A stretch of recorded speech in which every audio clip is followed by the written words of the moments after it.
guys, this is the recording for Tuesday, March 9th. And so today we did Punnett squares.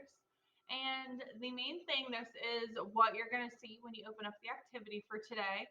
And the first thing, there's a little 2-minute intro video. So I would watch this first, kind of gives you a little baseline of how Punnett squares work, especially if you miss class.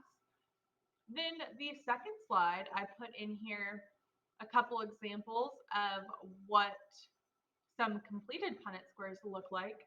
A couple of things to note. When we're looking at these letters, the uppercase letters will always represent the dominant allele, so the dominant trait. Then the lowercase will be the recessive. And then you will take one letter. So you'll notice there's two lowercase g's up here. So that would be the genes from the mother. And it looks like it is recessive to be yellow. And then these are the genes from the father, and it looks like the dominant is green.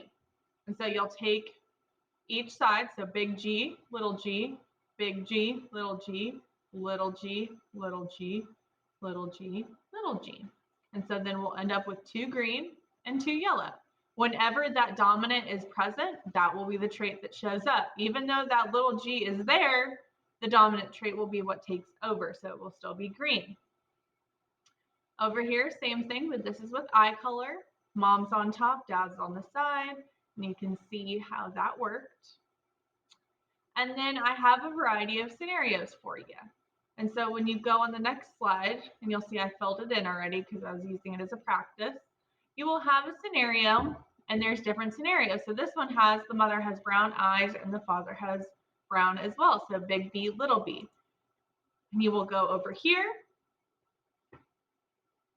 and you will act out this Punnett square. So you'll see there are text boxes.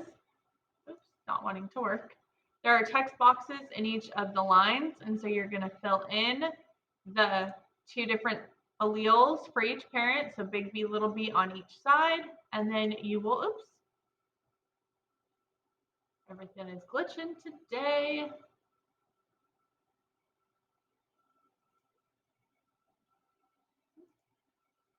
I'll just leave it at that.